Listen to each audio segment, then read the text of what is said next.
충남도의회가 전국 지자체 가운데 처음으로 학생 인권을 기본적 권리로 규정한 학생인권조례 폐지를 결정했습니다. 충남교육청은 이에 반발해 폐지안 재논의를 요구한다는 계획입니다. 지난 1월 초등학교 기간제 교사 사망 사건은 학부모 폭언과 관련이 있는 것으로 드러났습니다.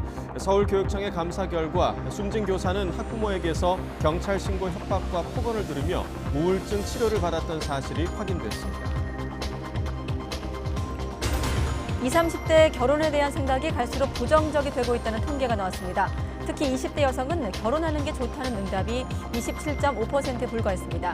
주된 이유로는 결혼 자금 부족이 가장 많은 비중을 차지했습니다. 서울 지하철 8호선 복정역에서 이산화탄소가 누출되는 사고가 나 공사를 하던 작업자 5명이 병원으로 옮겨졌습니다. 변전소 소화 설비가 파손됐던 것으로 보입니다.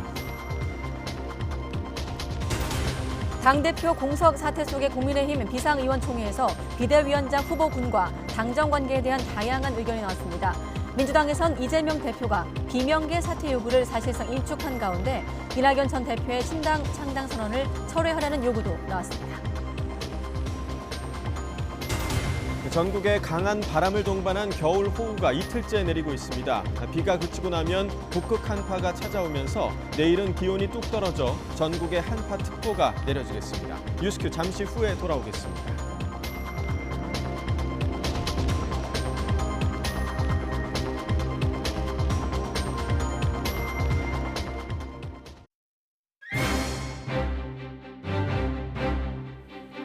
여러분 안녕하십니까? 가장 빠른 종합뉴스 뉴스큐 시작합니다. 네, 당대표 공백 상태 속에 국민의힘이 비상대책위원회 준비 작업에 돌입을 했고 선거제 개편에 대한 결론을 못 낸 민주당도 통합 비대위 목소리가 나오기 시작했습니다.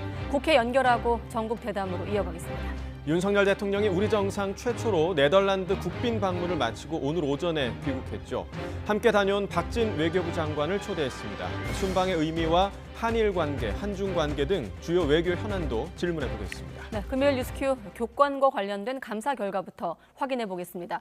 초등학교 기간제 교사가 학부모의 폭언과 항의성 민원에 시달리다가 숨졌다는 의혹이 사실로 드러났습니다. 퇴근 뒤에도 민원 전화에 시달리고 또 학교 폭력을 둘러싸고 협박 전화까지 받았다고 합니다. 취재 기자 연결합니다. 김연아 기자. 네, 사회정책부입니다. 네, 이 사건이 지난 7월에 문제 제기가 있었는데 감사 결과 학부모 폭언이 확인된 거죠? 네, 그렇습니다. 서울의 사립초등학교에서 근무하던 기간제 오모 교사는 올해 1월 스스로 목숨을 끊었는데요. 고인의 아버지는 서희초 교사 사망 사건으로 교권 문제가 공론화된 이후 자신의 딸의 억울한 죽음도 조사해달라고 호소했었습니다. 네, 우리 딸은 뒷보성이도 하나 못 받고 죽었습니다. 우리 딸 좀. 네, 시교육청이 그 감사 결과를 오늘 발표했는데요. 고인은 지난해 처음 부임해 초등학교 2학년 학급을 맡았는데 평소 많은 민원에 시달렸고 특히 지난해 6월 학교폭력 사건을 중지하던 중 학부모에게서 경찰 신고 등의 협박과 폭언을 들은 정황을 확인했다고 밝혔습니다. 이 직후 고인이 정신과를 찾아 우울증 진단과 치료를 받은 사실도 확인했습니다. 문제의 6월 사건은 서희초 사건처럼 학생 간 다툼이 원인이었는데요. 다툼을 중지하면서 양측 모두의 민원을 받았고 그중 한 학부모가 교사를 그만두게 하겠다, 경찰에 신고하겠다는 등 폭언과 협박을 계속하자 정신과를 찾고 우울증 치료를 받기 시작했습니다. 고인은 가족들에게 무릎이라도 꿇고 빌어야 하는지까지 물었다고 하는데요. 시교육청은 고인을 치료한 병원 상담 기록에 당시의 폭언 내용과 그로 인한 고통이 남아있었다고 전했습니다. 네, 당시에 유가족들은 과도한 업무, 또 업무 차별 등도 이야기를 했었는데 이 부분은 어떻게 됐습니까? 네, 감사팀은 일단 오 씨가 학교 방침에 따라 개인 전화번호를 학부모들에게 공개하고 주말과 퇴근 후에도 학부모 민원에 응대해야 했던 점을 확인했습니다. 유가족이 확인했더니 근무 시간이 아닐 때 학부모와 주고받은 문자와 전화가 석 달 동안 무려 1,500건에 달했습니다. 시교육청은 교사의 업무 부담이 컸던 거로 보이지만 당시엔 교권보호 지침이랄 게 없었던 만큼 법적, 행정적 제재를 하기는 어렵다면서 담임교사들이 1시간 일찍 출근하는 관행만 시정 요구했다고 밝혔습니다.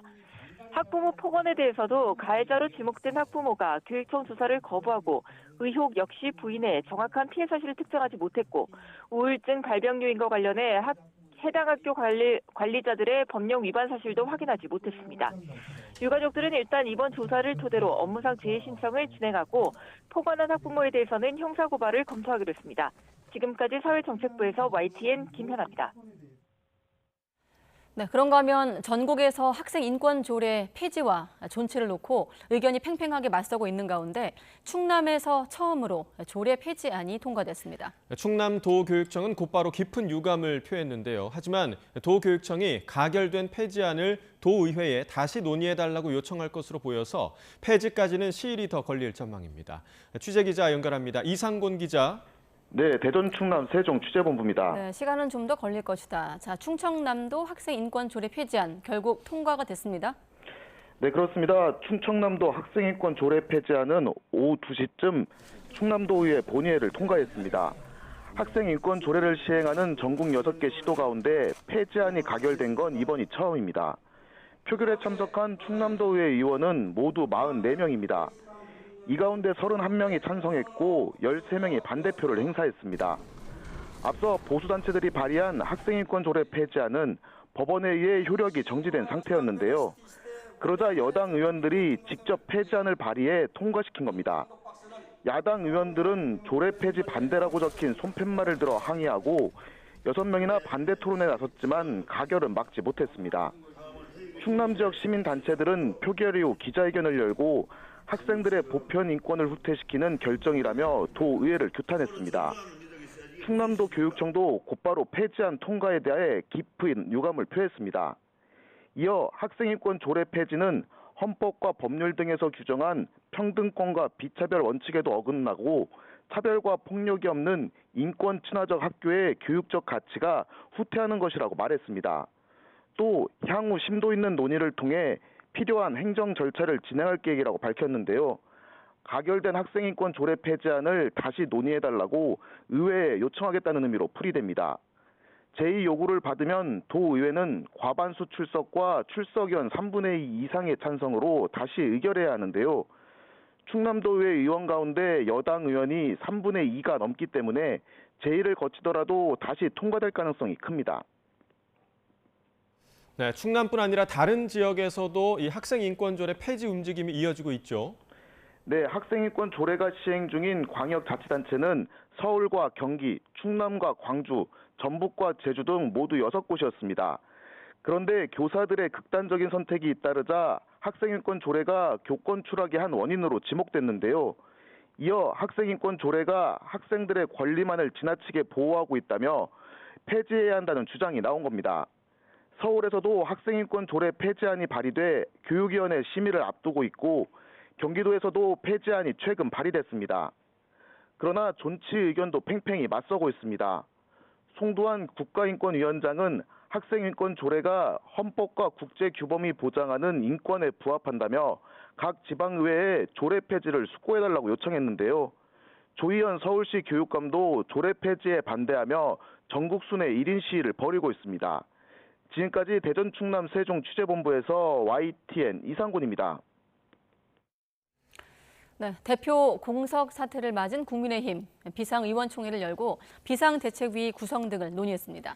어떤 인물을 위원장 자리에 앉힐지를 두고 의원들 간의 갑론을박이 이어진 것으로 파악됐습니다. 국회에 연결하겠습니다. 임성재 기자. 네, 국회입니다. 네, 오전에 열린 국민의힘 의원총회에 일단 시간이 얼마나 걸렸습니까? 의원총회는 오전 10시부터 1시간 40여 분 동안 진행됐습니다. 이 대표 공석사태 수습책으로 비상대책위원회를 꾸리기로 한 뒤 열리는 첫 의원총회인 만큼 위원장 인선 문제가 핵심 의제였습니다. 현재 위원장 후보군으로는 원희룡 국토교통부 장관, 한동훈 법무부 장관, 김한길 국민통합위원장 등이 거론되고 있는데요.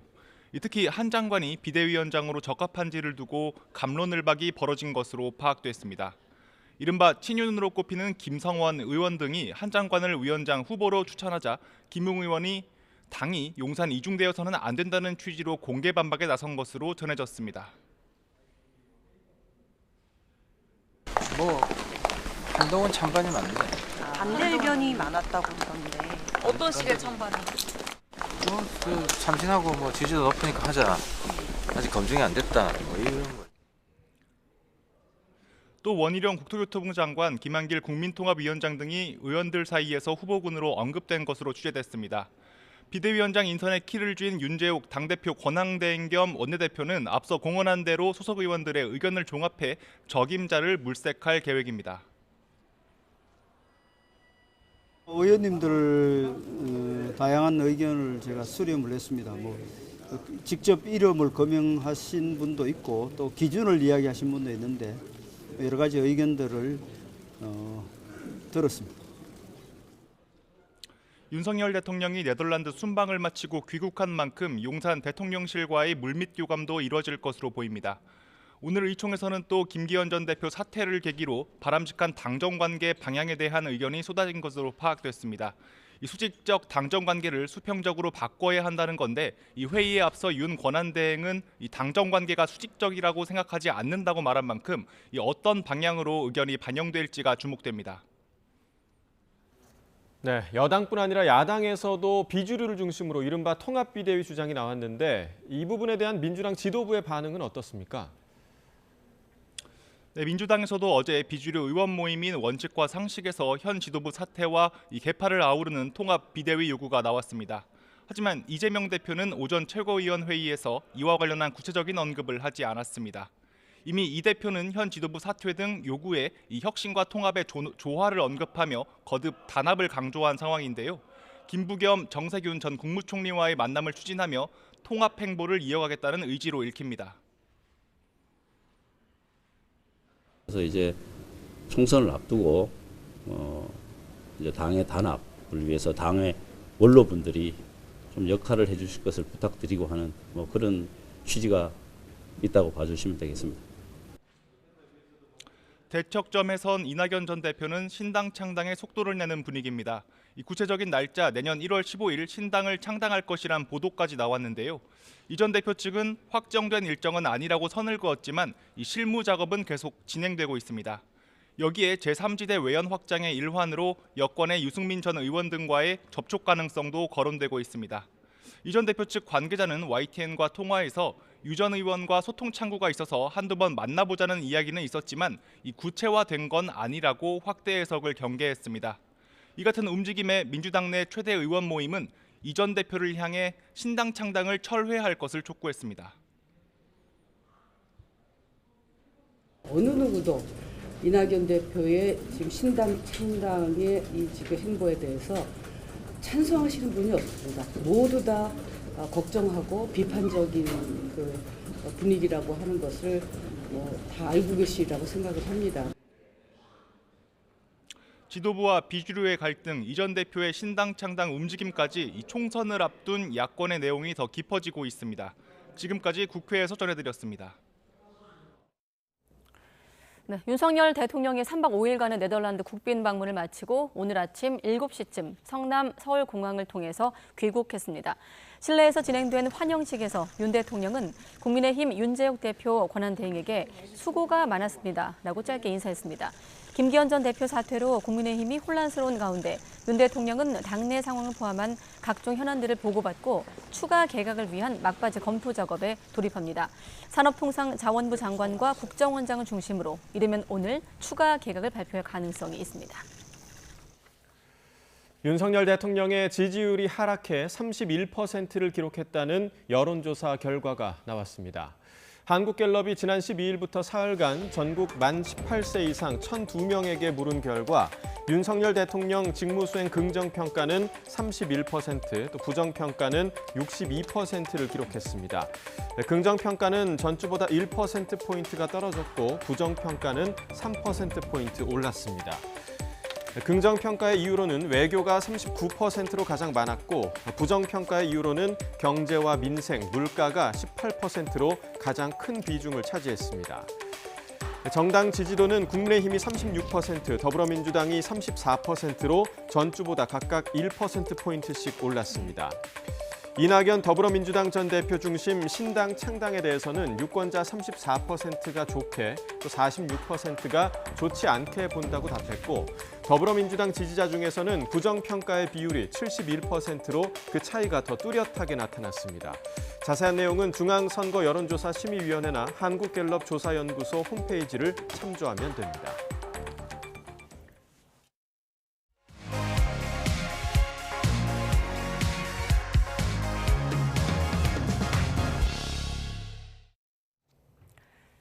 국민의힘이 지도부 공백 사태를 수습하기 위해서 비대위 체제 전환을 선택한 이후 오늘 의총을 열고 의견 수렴에 나섰습니다. 또 이낙연 전 대표 신당 추진 움직임에 내부가 시끄러운 민주당에선 선거제 개편 논의가 또 다른 갈등의 뇌관이 될 거란 전망도 나오고 있습니다. 오늘 정치권 다양한 이슈들 김영우 전 국민의힘 의원, 박원석 전 정의당 의원 두 분과 함께하겠습니다. 안녕하십니까? 네, 안녕하십니까? 네, 일단은 김기현 전 대표가 인요한 혁신위의 메시지에 화답을 했다라는 게 대체적인 의견인데 윤심을 좀 잘못 읽었다 이런 또 언론의 해석도 있는데 두 분은 어떻게 생각하십니까? 그 김기현 당대표의 사퇴 과정이 자연스럽지는 않았습니다. 이준석 전 당대표를 만났고 그다음에 페이북에 글을 올림으로 해가지고 무슨 공식적인 기자회견 이런 게 전혀 없었어요. 그래서 굉장히 뭔가 문제가 있었다 생각을 합니다. 네. 하지만 정확한 그 내용은 알기는 어렵고 당사자 외에는 다만 중요한 것은 김기현 당대표가 당대표로서 역할을 잘해왔는지 이거에 대해서는 별로 이견은 없었던 것 같아요. 그러니까 당대표 되는 과정도 그랬고 네. 그다음에 그 이후에 또 강서구청장 선거 전후를 봐도 그렇고요. 민심에 맞는 민심을 그대로 전달하는 그런 역할, 당대표로서의 역할을 했느냐. 그게 안 됐기 때문에 지금과 같은 상황이 벌어진 거 아니겠습니까? 그렇기 때문에 많은 당원들도 우려를 했고 당대표직은 최소한 내려와야 된다. 당대표직은 그만둬야 된다라는 얘기를 했던 거죠. 사실 김기현 대표의 국회의원직에 대해서는 당원들도 그렇고 일반 국민들도 그렇고 그렇게 많은 관심을 가지고 있는 사항은 저는 아니라고 봅니다. 그 개인 정치인으로서의 어떤 선택이지. 네. 하지만 중요한 것은 당대표, 당의 간판으로서 내년 총선을 치를 수 있겠느냐. 김기현 당대표 얼굴 가지고. 거기에 대해서 이제 회의적이었기 때문에 당대표직에서 결과적으로 내려오는 그 결과를 철회한 건데 네. 이것은 어떻게 보면 피할 수 없는 운명이었다. 처음부터 김장연대 굉장히 좀 부자연스러운 과정을 통해서 당대표가 됐고 네. 또 여태까지 총체적으로 당의 상황이 좋지 않기 때문에 여기에 대해서 책임을 진 것이다. 그렇게 생각합니다. 네. 그런데 기득권을 내려놓겠다는 측면에서 보면 아까 그 당대표직을 내려놓은 건 국민의힘에게 좀 더 상징성이 있다는 말씀으로 들리는데 기득권을 내려놓겠다고 했기 때문에 어쩌면 불출마 선언이 나오지 않을까 하는 기대 섞인 전망도 있었기 때문에 네, 어떻게 보십니까? 사퇴의 변에서 지역구 출마 여부에 대해서는 구체적 언급이 없었습니다. 그래서 해석은 대표직은 내려놓고 그냥 의원으로 돌아가서 다음 총선에 출마하는 거 아니냐 이런 해석이 지배적이고 또 그에 대해서 부정하는 얘기가 안 나오는 걸로 봤을 때 네. 이제 그 지역구 출마에 대한 계획을 갖고 계신 것 같은데 이제 그렇다 보니까는 이게 이제 헌신, 희생, 선당우사 이런 의미가 많이 퇴색되는 것 같아요. 실은 지난 강서 재보궐선거 참패 이후에 네. 물러나야 된다. 그리고 비대위가 들어서야 된다. 이런 당안의 요구가 많았는데 인요한 혁신위원회를 구성하면서 약간 이제 우회하겠다. 이렇게 그 계획을 잡았습니다만 그 혁신위가 그 제안했던 혁신안을 김기현 대표가 수용하지 않는 모습을 보임으로써 어떻게 보면 대표로서 내년 총선 앞두고 당의 위기 상황이 있는데 뭔가 책임 있는 그런 모습을 보여주지 못했다. 이런 비판이 당 내에서부터 비등하게 나왔고 결과적으로는 용산이나 대통령의 의중에 의해서 떠밀려서 사퇴한 듯한 모습이 연출이 됐단 말이에요. 네. 이건 앞으로 이제 김기현 대표가 어떤 정치적 계획을 갖고 계시건 상당한 부담이 될 가능성이 높다라는 생각이 들고요. 네. 보통은 사실은 김기현 대표가 이렇게 그 거취를 정해서 대표직을 물러나면 당내에서 긍정적 반응이 훨씬 더 많이 나와야 되는데 형식적으로만 긍정적 반응이 나오는 것 같아요. 오히려 타이밍도 늦었고 실기했고 특히 무엇보다 이제 지역구에 미련을 두는 듯한 그런 모습을 보이면서 본인은 사실은 굉장한 고심 끝에 결단일 텐데 이제 그런 모습들이 많이 퇴색된 게 아닌가 싶습니다. 네, 조금 전 장제원 의원이 이제 12일에 불출마했을 당시 발언이 나왔는데 오늘 마침 3시부터 지금 행사가 있거든요. 마지막 의정 보고회를 지역구에서 열고 있다. 들리는 얘기로는 편지 낭독에 눈물을 흘렸다 정도 저희가 지금 전해지고 있는데 오늘 여기서 어떤 메시지가 나올까요?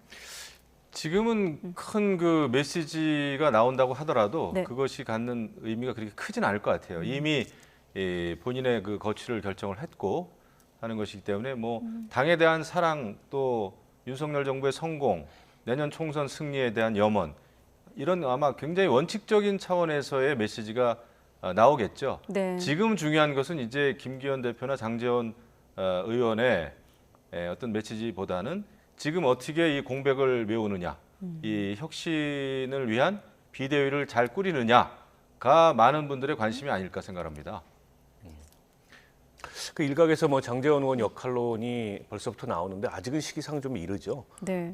그리고 이제 장제원 의원 같은 경우에는 누구보다 먼저 일종의 이제 불출마 결단을 내림으로 인해서 당의 부담을 여러 가지로 덜어주고 인적 쇄신의 물꼬를 탔다 이런 평가를 받잖아요.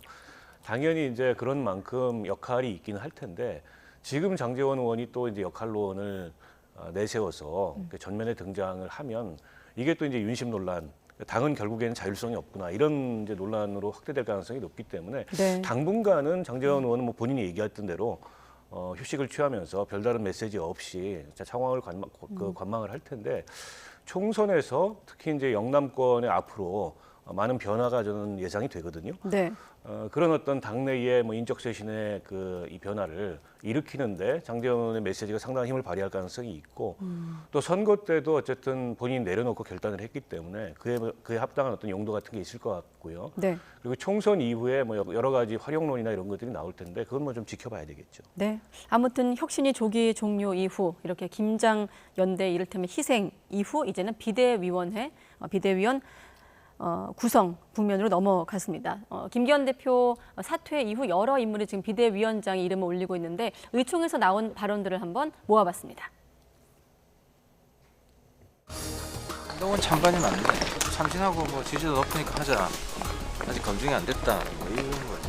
어느 쪽으로 좀 쏠리는 것 같아요? 비슷비슷한데 찬반이. 한동훈 장관 같은 분을 모셔야 된다 이런 얘기도 상당수 있고 그래서 한동훈 원희룡 말고 제3의 인물에 대한 김한길 의원 같은 분을 생각하고 얘기한 분도 꽤 많았어요. 네, 이를테면 하마평에 한동훈, 김한길, 김병준, 이뉴한, 원희룡 여러 인물이 거론되고 있는데 김 전 의원께서 다른 방송에서 윤희숙 전 의원도 거론하셨더라고요. 네. 지금 사실 의원총회를 통해서 이제 비대위원장에 대한 의견을 모아가고 있는데 그게 지금 국민의힘의 한계입니다. 지금 의원총회 의원 한 분 한 분 굉장히 중요한 분들이죠. 네. 그거 인정합니다. 하지만은 지금 대다수의 그 의원들이 영남권 인사잖아요. 그렇게 생각하면은 지금 정말 비상시국인데 이 비상시국을 극복할 수 있는 정도의 생각을 하기가 쉽지가 않아요. 이 의석 그 구성상. 네. 그래서 좀 더 폭넓게 생각하는 게 필요하다. 이런 때는 의원총회도 필요하고 수도권 중심의 원외 또 후보자들 의견도 많이 저는 들어야 된다고 생각합니다. 지난번에도 강서구청장 선거 끝나고 긴급 의원총회라고 했지만은 그때 나온 결론은 단합과 단결이었습니다. 네. 또 김기현 대표 체제로 총선 치르자라는 거였어요. 그 이후에 초선 의원들이 전부 그런 방식으로 강하게 목소리를 냈는데 결국은 여기까지 오지 않았습니까? 그게 의원총회의 한계다 생각하는데 네. 저라면 의견을 내라면 아침에는 물론 이제 윤희숙 전 의원 제가 추천을 했습니다. 네. 근데 이제 의총장에서는 거의 거론이 안 된 것 같아요. 네. 그렇다면은 현실적으로 제가 의총장에 있다면은 저는 김한길 국민통합위원장도 추천하고 싶습니다. 왜냐? 네 가지 정도의 그 포인트가 있어요. 네. 지금 수평적 당정 관계가 필요하다고 그러는데 맞습니다. 하지만은 수평적 갈등 관계를 불러올 반윤 인사를 그렇다고 지금 할 수는 없습니다. 비대위원장으로. 네. 그러면 누가 해야 되느냐? 비대위원장 정도는 무게감이 있는 분이 좋겠다. 그러니까 여태까지는 보면은 당에서 무슨 일이 벌어지면은 대통령이 경로했다. 뭐 이런 표현을 들어가가지고 네. 당의 노선이 바뀐다든지 정책이 바뀐다든지 이런 일이 많았잖아요. 네. 하지만 저는 김한길 위원장 정도 되면은 무게감이 있고 대통령에게도 쓴소리 충분히 할 수 있는 그러니까 소통이 원활한 그런 정치인이라고 저는 생각을 합니다. 네. 또 멘토 역할을 쭉 해왔고 또 하나 내년 총선에서 가장 중요한 것은 수도권 중도 확장입니다. 확장성이에요. 네. 그런 면에서 우리가 우리 울타리 안에서만 사람을 찾을 수는 없다.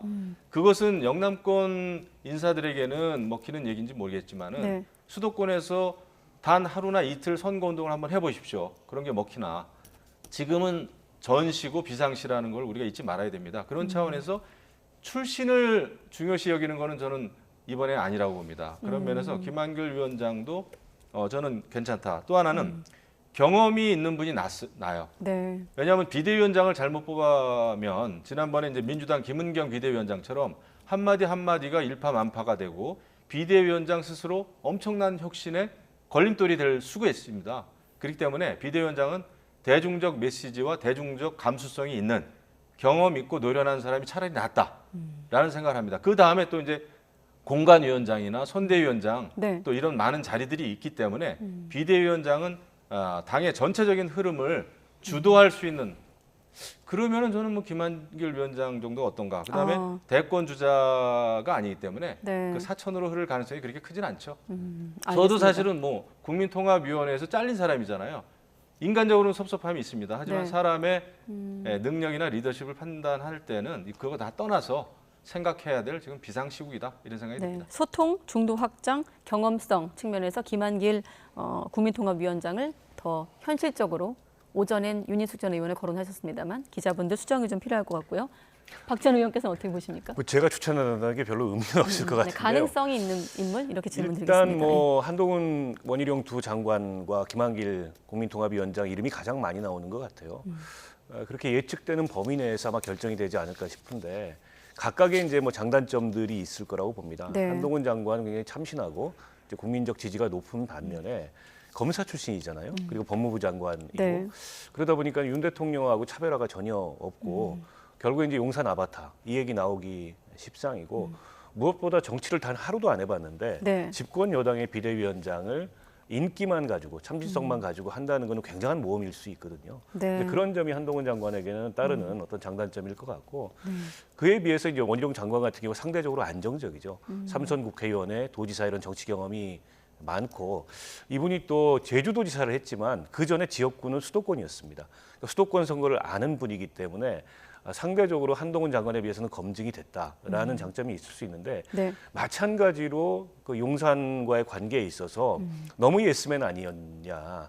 그렇다 보니까는 지금 상황에서 이게 수직적 당정 관계를 조금 넘어서는 이런 모습을 보여야 되는데 과연 그 원희룡 장관이 용산을 향해서 직언을 하거나 당장 이제 연말 되면 특검 시험대에 오를 텐데 네. 그때 어떤 소신 있는 목소리를 낼 수 있을까 그런 점이 한편에서는 당내에서도 조금 이제 꺼려하는 그런 이유가 될 것 같고요. 이제 김한길 위원장은 정치 경험이 굉장히 많으시고 또 이분이 들어간다는 운동장을 넓게 쓴다는 얘기 아닙니까? 네. 일종의 이제 중도 확장성 이런 거를 고려한 포석이라고 봤을 때 상당한 장점이 있는데 문제는 당내의 비토가 굉장히 셀 겁니다. 그러니까 결국 민주당 출신인데 그러면 이게 국민의힘 정체성은 없어지고 또 민주당 사람을 데려다가 선거를 치르냐. 이제 이런 불만들이 특히 이제 현재의 현역 의원들, 영남권이 다수인 의원들 사이에서 많이 나올 가능성이 있어서 네. 각각의 장단점들이 있는데 아마 이런 것들을 비교해서 최종 결정을 내릴 텐데 저라면 상대적으로 안전한 선택을 할 것 같아요. 왜냐하면 한동훈 장관은 쓸 카드, 앞으로 활용 카드가 많아요. 뭐 선대위원장도 있고 또 수도권 선거에 그런 선거 지원을 하는 여러 네. 역할이 있는데 굳이 리스크가 있는 비대위원장으로 지금 임명하는 거는 제가 보기에는 상당한 모험이기 때문에 김한길 위원장이 됐든 아니면 원희룡 장관이 됐든 상대적으로 좀 안정감 있는 선택을 하지 않을까. 저는 그렇게 그런데 예측합니다. 홍준표 대구시장은 왜 정신 차리라고 했을까요? 갈팡질팡한다라면서 흥묘백묘론 덩샤오평이 한 이론인데 그렇죠. 어떻게 그러니까 나온 말일까요? 홍준표 시장은 경험이 많지 않습니까? 그다음에 내년 총선은 이겨야 된다라는 생각을 하실 거예요.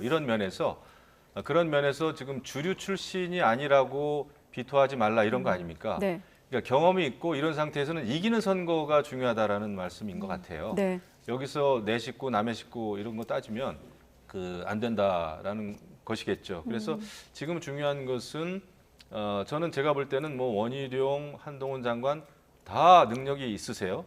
비대위원장 충분히 할 수 있습니다. 하지만은 효율적으로 해야 되고 본인들이 가지고 있는 장점을 가장 잘 살리는 게 지금은 좋은 거거든요. 네. 그래서 그런 분들은 전투에 나가서 그 깃발을 들고 전쟁을 정말 잘할 수 있는 분들입니다.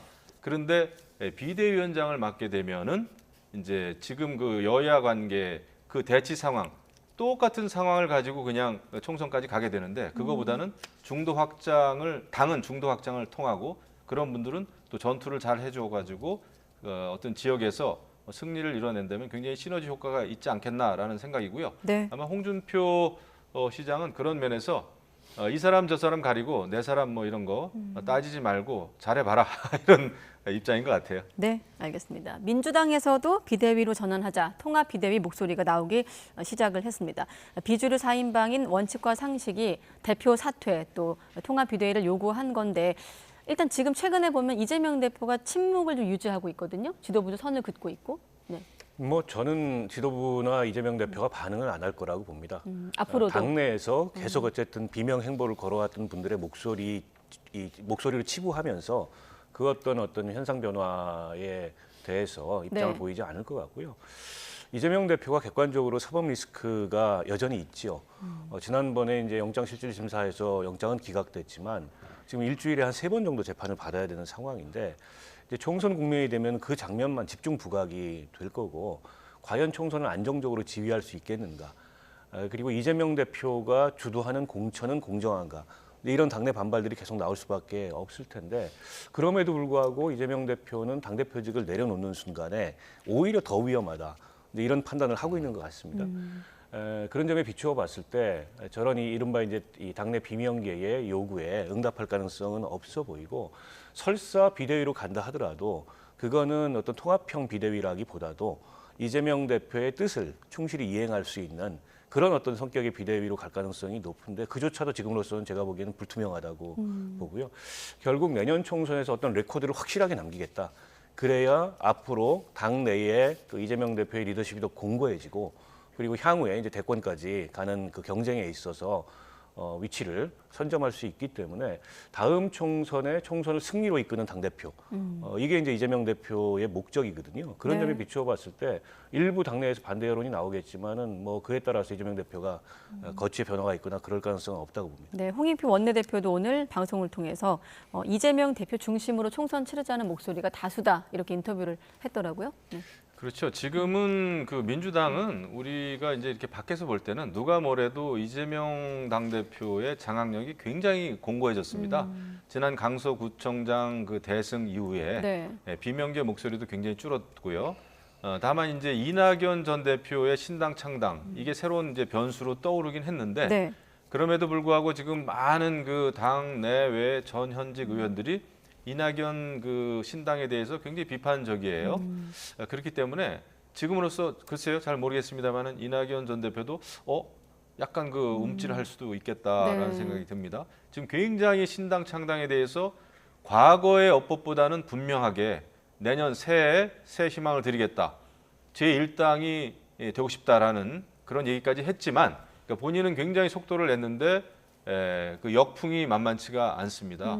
그래서 어떻게 될지 모르겠지만 네. 누가 뭐래도 지금은 이재명 당대표가 흔들리지 않다. 오히려 더 아마 공고해질 가능성이 있고요. 이재명 대표 스스로는 어떤 그 본인의 리더십이나 지도력 이거에 어떠한 변화도 가져올 생각이 없을 겁니다. 네, 방금 이낙연 전 대표에 대한 신당 창당 움직임에 대해서 비판의 목소리가 있다고 하셨는데 참담하다라는 표현도 나왔거든요. 관련 발언 들어보겠습니다. 민주당의 큰 어른의 느닷없는 신당 창당 선언은 말씀하신 희망도 아니고 새로운 정치도 아닙니다. 그저 민주당과 지지 세력의 분열만을 가져올 것입니다. 함께했던 민주당과 그 지지자들에 대한 최소한의 정치적 도리를 지켜주십시오. 신당 창당 선언을 철회해 주실 것을 촉구합니다. 이낙연 대표가 논의하시는 분들은 아마 이미 이제 민주당에 대한 기대치를 버리고 우리는 창당을 해야 된다라는 신념들이 강하신 분들하고 말씀을 나누고 계신 것 같아요. 오히려 좀 시간이 급하다 이렇게 생각하시는 것 같습니다. 창당까지 과정이 시간이 걸리기 때문에 서두르지 않으면 안 된다 이렇게 생각하시는 것 같아요. 네, 그러니까 요약해보면 이렇게 민주당 최대 의원 모임까지 창당을 반대하고 있고 비명계 4인방도 신당 합류에는 선을 긋고 있고 심지어 이낙연계로 분류되는 인물들도 아직은 조심스러워 보이거든요. 그러니까 이낙연 총리께서 그 신당 얘기를 우회적으로 꺼내시기 시작한 게 12월 초부터로 알고 있는데요. 네. 지금 뭐 한 보름도 안 되는 짧은 시간 사이에 거의 이제 창당을 공식화할 정도로 속도를 굉장히 내고 있는데 그만큼 이제 민주당 내부의 위기감도 동시에 큰 거죠. 왜냐하면 워낙 정치적 상징성이 크고 총리의 전직 당대표까지 지내신 분이기 때문에 개인이 이탈한다기보다는 그 일종의 분당과 같은 정치적 효과가 있어서 당내에 여러 가지 우려의 목소리들이 나오는 것 같고요. 근데 좀 한편으로는 의아해하는 목소리도 나오는 것 같습니다. 현실적으로 손에 잡히는 게 없는데 좀 아까 네. 말씀하셨듯이 과거에 이제 이낙연계로 이렇게 분류됐던 의원들도 그에 대해서 다 이제 당 잔류를 공언을 하고 있고 그리고 실제 지금 현역 의원 중에서 이낙연 총리와 함께 탈당해서 이제 신당을 창당할 분이 몇 분이나 될까? 그런데 왜 저렇게까지 속도를 낼까? 이런 점에 대해서 굉장히 의아해하는 목소리도 있는 것 같은데 제가 보기엔 그런 어떤 세세한 계산이나 어떤 공학적 판단 이전에 네. 이대로 지금 민주당이 가서는 민주당도 내년 총선의 승리는 물론이거니와 정말 망가진 정당이 될 수밖에 없고 그러면 이제 국가적으로도 불행이다. 이런 개인적 절박함이 큰 것 같고요. 네. 그렇다 하더라도 이게 현실이기 때문에 창당을 한다는 거는 어떤 세력과 누구와 어떤 모습의 정당을 만들어낼지 이건 이제 이낙연 대표가 보여줘야 되는 과제라고 보고요. 근데 민주당에서 총리도 지내셨고 전직 당대표도 지내셨기 때문에 오늘날 민주당의 모습에 책임이 없다고 할 수 없습니다. 이게 다 이재명 대표 때문이라고만 얘기할 수가 없어요. 네. 그에 대해서 어떤 성찰과 어떤 다른 비전을 보여주느냐. 그리고 적어도 이낙연 대표께서 정치적 경력을 쭉 쌓아왔던 호남에서 전폭적인 지지까지는 아니어도 일정한 긍정 여론을 얻어내야 될 필요가 있다는 생각이 들고 그리고 당내에 이른바 이제 비명계의 여러 그 분류되는 비명계 목소리들이 있는데 그 비명계의 여러 목소리들을 어떻게 이낙연 대표가 통합하는 그런 정치력을 보여줄까 이런 것들이 이제 앞으로 남아 있는 과제가 아닐까 싶습니다. 네. 근데 이게 이제 만약에 이낙연 전 대표의 신당이 성공할 가능성은 한 가지 변수에 의해서 가능할 수도 있습니다. 예를 네. 들면은 이재명 당대표의 그 재판 리스크가 여러 가지 뭐 위증 교사라든지 이런 게 속도가 붙어가지고 1차 판결이 만약에 유죄로 났다 하면은 네. 그때는 정말 이낙연 전 대표가 선견지명이 있네.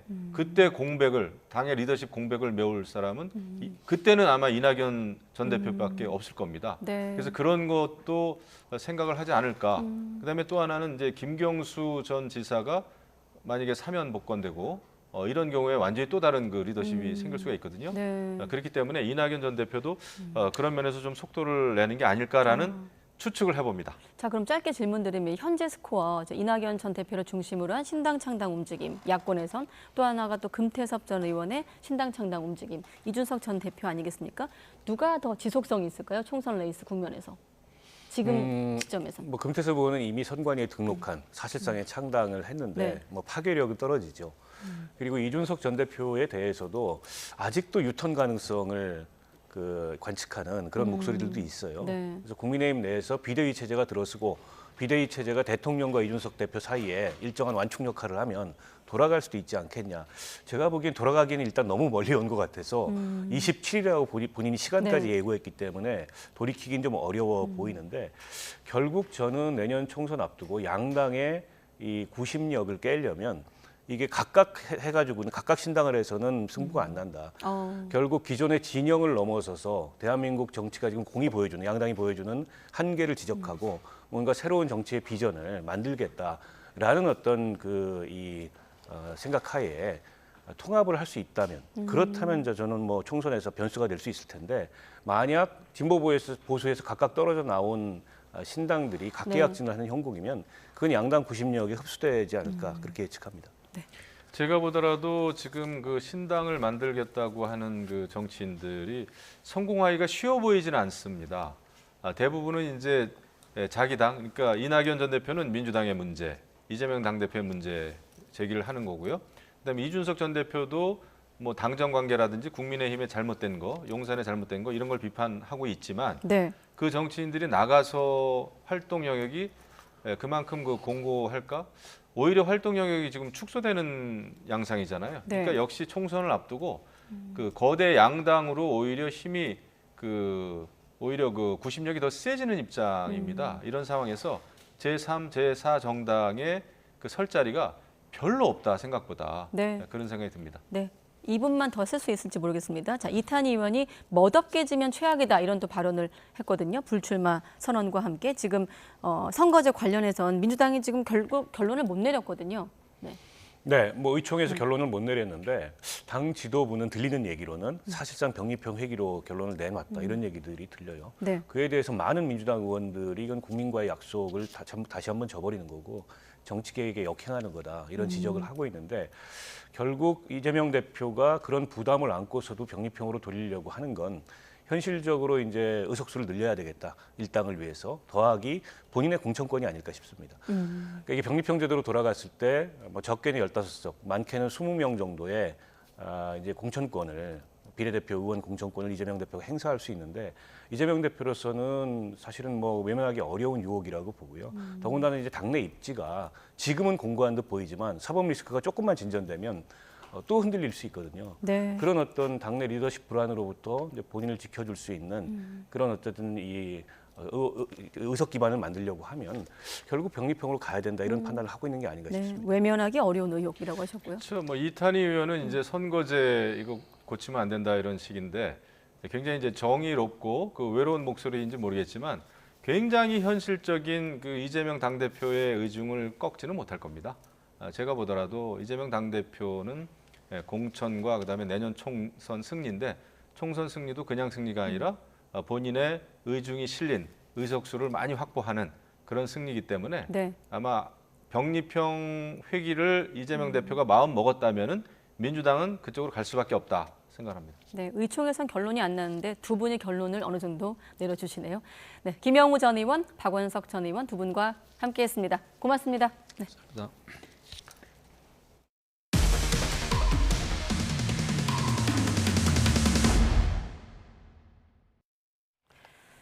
네, 대리수술 의혹으로 수사를 받던 병원의 담당 경찰관이 압수수색 등 수사 정보를 유출했다는 의혹. 지난 8월과 10월 YTN이 3차례에 걸쳐 연속 보도해 드렸습니다. 경찰이 오늘 해당 경찰관이 소속된 경찰서와 병원에 대한 강제 수사에 나섰습니다. 서부경찰서가 수사하던 대리수술 병원 의혹도 마포경찰서에서 넘겨받아 전면 재수사에 착수했습니다. 속보 들어보겠습니다. 박정현 기자. 네, 사회부입니다. 네, 수사 정보 유출 의혹에 대해서 경찰이 본격적으로 수사에 나선 겁니까? 네, 그렇습니다. 서울경찰청 반부패 공공범죄수사대는 오늘 수사정보 유출 혐의를 받는 A경감이 소속된 서울 서부경찰서를 압수수색했습니다. 동시에 경찰은 수사정보를 넘겨받은 것으로 의심되는 서울 은평구 소재 척추전문병원에 대해서도 자료를 확보한 것으로 알려졌습니다. 원무 행정팀과 총무팀, 재무팀이 압수수색 대상이었습니다. 경찰은 병원장과 행정본부장의 휴대전화에 대한 압수수색 영장도 발부받은 것으로 확인됐습니다. 수사 기밀인 압수수색 정보가 병원으로 유출됐다는 의혹은 YTN 단독 보도를 통해 처음 알려졌습니다. 척추 치료를 전문으로 하는 이 병원은 대리수술 의혹으로 경찰 수사 대상에 올랐는데 압수수색 하루 전날 이 정보가 병원 관계자들에게 전파된 정황이 잡힌 겁니다. 경찰은 정보가 새나가는데 해당 병원 수사를 담당했던 서부서 수사과 팀장 A경감이 관여한 것으로 의심하고 있습니다. 여기에 A경감 아내가 이 병원에서 공짜검진을 받으려고 했다는 사실까지 확인되며 의혹은 더 커졌습니다. A경감은 압수수색 전까지 같은 부서에서 근무하다가 오늘 압수수색 직후 대기 발령이 내려진 것으로 확인됐습니다. 네, 여기까지가 경찰서 수사팀장의 비위 의혹 대목이고 그럼 병원에 대한 대리수술 의혹 사건은 어떻게 되는 겁니까? 네, 역시 지난 8월에 저희가 단독 보도한 사건인데요. 해당 병원이 비싼 비급여 항목 재료를 치료했었다고 속이거나 감염 우려가 있는 의료기기를 새 것처럼 다시 썼다는 겁니다. 하지만 이후 수사정보 유출로 부실 수사가 의심되자 결국 서울 서부경찰서가 하던 수사는 마포경찰서가 이어받았습니다. 사실상 전면 재수사에 나선 건데요. 이 사건에 대한 압수수색도 오늘 있었습니다. 취재 결과 경찰은 압수수색이 들어올 걸 대비해 서류를 조작한 병원 관계자에 대한 증거인멸 혐의도 들여다보고 있는 것으로 전해졌습니다. 피해자로 입건된 관계자도 9명에서 더 늘어날 것으로 보여 오늘 압수수색을 토대로 관련 수사는 더 확대될 전망입니다. 지금까지 사회부에서 YTN 박정현입니다. 네, 역시 YTN 사회부가 단독 취재한 내용인데 분실물로 접수해야 할 200만 원이 든 지갑을 몰래 챙긴 혐의로 서울의 한 파출소장이 특별사법경찰대 수사를 받고 있는 것으로 확인되기도 했습니다. 서울지방철도 특별사법경찰대는 업무상 횡령 혐의로 서울 마포경찰서 소속 모 파출소장을 지낸 김모 경감을 불구속 입건했습니다. 김모 경감은 파출소장으로 근무하던 지난 10월에 시민이 주워다 준 지갑에서 200만 원을 꺼내 챙긴 혐의를 받고 있습니다. 전국 장애인 차별철폐연대가 사흘째 지하철 역사 안에서 침묵 시위를 이어가는 가운데 경찰이 활동가를 또 체포했습니다. 서울 해와경찰서는 오늘 경찰과 서울교통공사가 5차례 이상 퇴거 요구를 했지만 응하지 않고 시위를 이어간 혐의로 전장현 비장애인 활동가 2명을 체포했습니다. 전장현이 그제부터 서울 지하철 4호선 해화역에서 장애인 이동권 관련 예산 증액안 통과를 촉구하며 침묵 선전전을 이어오는 동안 경찰에 체포된 활동가는 모두 4명으로 늘어났습니다. 네, 오늘 오전 서울 지하철 8호선 복정역 안에서 이산화탄소가 누출되는 사고가 났습니다. 당시 작업자 5명이 병원으로 옮겨졌고 50분 동안 양방향 열차가 한때 무정차 통과하기도 했습니다. 이경국 기자의 보도입니다. 지하철 안에 있는 변전소에 출입 통제선이 쳐졌습니다. 마스크를 쓴 과학수사대원들과 화재 조사관들이 분주히 움직이고 역사 곳곳엔 사용한 방독면이 널브러져 있습니다. 출근 시간이 조금 지난 오전 9시 반쯤 서울 지하철 8호선 복정역의 변전소 소화 설비에서 이산화탄소가 분출됐습니다. 이 사고로 인근에서 승강기 작업을 하고 있던 노동자 5명이 두통과 의식 저하 등을 호소해 병원으로 옮겨졌습니다. 고농도의 이산화탄소를 흡입할 경우 호흡에 지장이 생겨 질식 상태에 빠질 수 있기 때문입니다. 다행히 이송된 이들 모두 생명에는 지장이 없는 것으로 확인됐고 추가 인명피해 역시 발생하지 않았습니다. 방송일 때 갖고 일 어려워. 하지만 지하철을 이용하는 시민들은 불편을 겪어야만 했습니다. 서울교통공사는 안전을 위해 이산화탄소가 배출될 때까지 50분 동안 복정역을 지나는 열차들을 무정차 통과시켰습니다. 경찰과 소방당국은 역 전기실 안에 물막이판 용접공사 도중 소화설비 배선이 파손되면서 사고가 난 것으로 보고 정확한 원인을 조사하고 있습니다. YTN 이경국입니다. 아동 성범죄자 조두순이 야간 외출 제한 명령을 어기고 집을 나섰다가 적발돼 또다시 재판에 넘겨졌습니다. 수원지방검찰청 안산지청은 조두순을 전자장치 부착법 위반 혐의로 불구속 기소했습니다. 조 씨는 지난 4일 밤 9시쯤 아내와 다퉜다는 등 가정 불화를 이유로 야간 외출 제한 명령을 어기고 경기 안산시에 있는 집 밖으로 40분가량 외출한 혐의를 받습니다. 조희대 대법원장이 취임 후 처음으로 전국 일선 법원장들을 만나 사법부가 직면한 최대 난제로 재판 지연을 꼽으며 함께 해법을 고민해달라고 당부했습니다. 오늘 오후 전국 법원장 회의에 참석한 조 대법원장은 신속한 재판을 위해 법원 구성원 모두가 함께 고민해야 하고 특히 법원장들이 솔선수범에 앞장서 달라며 이같이 말했습니다. 전국 37개 법원장이 참석하는 법원장 회의는 사법행정 사무에 관해 자문하는 기구로 조 대법원장 취임 후 처음 열린 이번 회의에선 재판 지연 해법과 안전한 법원 조성 방안이 공식 안건으로 논의됩니다. 또 인기 투표 논란이 불거진 법원장 후보 추천제도 토론 안건에 붙여져 존속 여부나 개선 방안 등이 거론될 전망입니다. 윤석열 대통령의 부인 김건희 여사가 고가의 명품 가방을 선물 받았다는 의혹으로 고발된 사건이 중앙지검 형사부에 배당됐습니다. 서울중앙지방검찰청 형사 1부는 최근 이 사건을 배당받아 자료 검토에 착수했습니다. 지난달 인터넷 언론 서울의 소리는 김 여사가 윤 대통령 취임 후인 지난해 9월 재미교포 최재영 목사에게 300만 원짜리 명품 가방을 선물 받았다며 관련 장면이 담긴 동영상을 공개했습니다. 서울의 소리 측은 지난 6일 대검찰청에 윤 대통령 부부를 청탁금지법 위반 및 뇌물수수 혐의로 고발했습니다.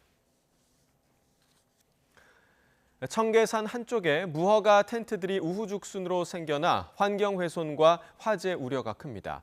기도를 위해 산을 찾은 사람들이 하나둘 갖다 놓은 건데 치워도 금방 다시 생겨서 지자체도 골머리를 앓고 있습니다. 윤웅성 기자의 보도입니다.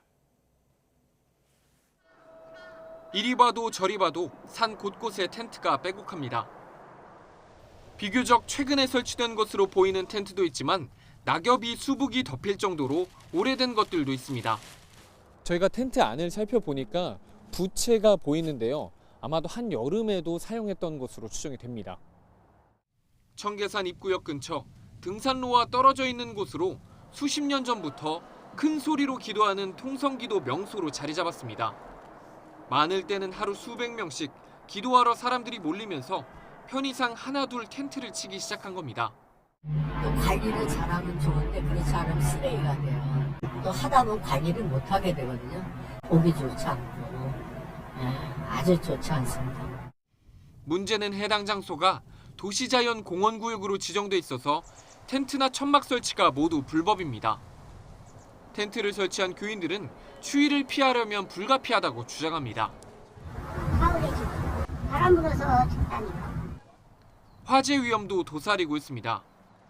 음식을 조리하거나 몸을 녹이려고 불을 사용했다가 자칫 대형 화재로 이어질 수 있다는 우려가 나옵니다.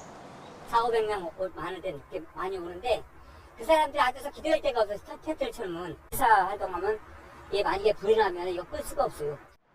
관할구청이 단속에 나서도 그때뿐입니다.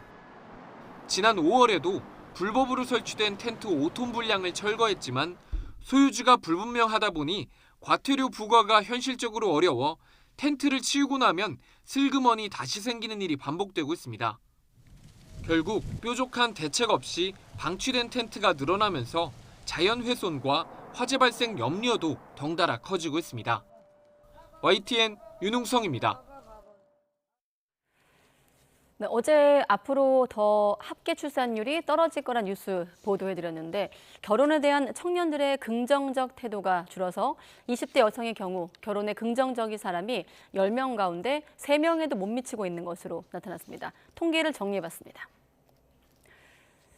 네, 통계청이 발표한 한국의 사회 동향 2023을 보면 결혼을 반드시 해야 한다거나 하는 것이 좋다고 응답한 청년들이 계속 줄고 있습니다. 20대 여성의 경우 27.5%에 불과하죠. 30대 여성은 31.8%였고 20, 30대 남성은 그보다 높긴 하지만 40%에 머물렀습니다. 독신과 무자녀에 대한 인식도 바뀌고 있는데요. 20, 30대 청년이 혼자 사는 삶에 긍정적으로 답한 비율은 48%에 육박했습니다. 반드시 아이를 가질 필요가 없다거나 아이를 낳지 않는 것에 동의한다는 대답의 비율이 44%를 넘었습니다. 결혼하지 않는 주된 이유, 경제적 상황이 가장 큽니다. 특히 사회생활 초입에 해당하는 20대 가구주의 상황이 제일 열악한데요. 2018년 이후 3년간 통계를 보면 모든 연령대 가운데 20대 이하 가구주의 가구 소득이 유일하게 줄었습니다. 3년간 60대 이상 가구의 소득이 23% 정도 증가한 반면에 20대 이하 가구 소득 7.4%나 줄어 가장 적었습니다. 빚 증가율을 봐도 청년층이 도드라지는데요. 20대 이하 가구주의 빚이 2018년 2,500만 원대에서 지난해 5천만 원 정도로 껑충 뛰어 증가율이 지난 4년간 93.5%에 달하고 있습니다. 30대는 1억 1,300만 원으로 39.8% 증가하면서 그 다음을 차지했습니다. 고금리 고물가로 인한 서민의 고통을 나누어 달라는 정부의 상생금융 요청에 보험업계도 화답을 했습니다.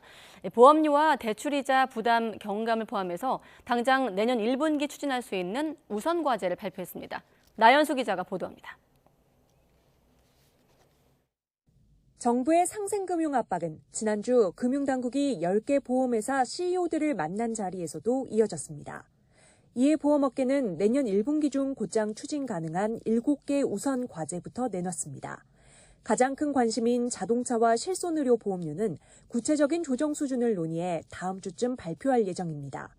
자동차 보험료는 2.5에서 3% 인하가 거론되고 실손보험의 경우 매년 조 단위 적자가 쌓이는 만큼 인상폭을 최소화하는 선에서 조정될 것으로 보입니다. 운전 경력이 단절된 운전자라도 사고 위험이 낮다면 기존 할인 등급을 승계받을 수 있게 됩니다. 군 장병들은 그간 군 병원을 무상으로 이용할 수 있는데도 실손보험을 유지하기 위해 불필요한 보험료를 내야 했지만 앞으로는 복무기간 보험을 중지할 수 있게 될 전망입니다. 보험가입 사각지대도 들여다봅니다. 기존에는 사고 이력이 많은 대리운전 기사는 보험 가입이 거절되는 경우가 많았지만 앞으로는 대리운전 보험의 사고 횟수별 할인, 할증 제도를 도입하고 보상 한도와 범위도 늘릴 계획입니다. 지병이 있는 사람이 기존 계약을 해지하고 보장 내용이 비슷한 새로운 보험으로 갈아탈 때 부담보호 기간이 다시 시작되는 문제도 같은 회사에서 새 계약을 맺을 경우 기존 계약의 부담보호 기간을 감안하도록 제도가 개선됩니다. 보험계약 대출의 경우 가상금리를 조정해 이자 보험을 낮추고 실직이나 폐업, 중대질병으로 어려움을 겪는 계약자에 대해서는 대출이자 납부를 유예해 줍니다. 이와 함께 최근 관심이 높아지고 있는 전세금 보장 신용보험에 대해서는 비대면 가입 시스템을 도입해 국민 편의를 제고한다는 계획입니다. YTN 나연수입니다. 카카오 모빌리티가 개인 택시 조합 연합회와 택시업계 의견을 바탕으로 마련한 개편 방안에 최종 합의했다고 밝혔습니다. 카카오 모빌리티는 지난 13일 택시 3단체 등 택시업계와 기존 3% 이상이었던 가맹 택시 수수료율을 2.8%로 낮춘 새 서비스 출시 등에 합의했지만 개인 택시 조합 연합회와 일부 사안을 놓고 세부 의견을 조율해왔습니다. 카카오 모빌리티는 개인 택시 조합 연합회가 단순한 수수료 체계 도입과 공정 배차 정책 시행, 프로 멤버십 폐지 내용을 포함한 기존 합의안의 의견을 같이해 택시업계 모두와 합의를 마쳤다고 설명했습니다. 정부가 차량용 요소와 요소수 재고를 추가로 마련해 모두 6.8개월 분을 확보했다고 밝혔습니다. 기획재정부는 조달청 공공비축 물량 확대와 중소기업의 공동구매 등을 통해서 계약 물량을 포함한 차량용 요소와 요소수의 국내 재고분이 6.8개월 분으로 증가했다고 밝혔습니다. 베트남 등 제3국 계약 물량은 오늘 16일부터 순차적으로 도착할 예정으로 추가 물량 도입도 적극 추진할 것이라고 밝혔습니다. 네, 지난 2020년 1월부터 코로나19 진단검사 업무를 해온 선별진료소가 이번 달을 마지막으로 문을 닫습니다.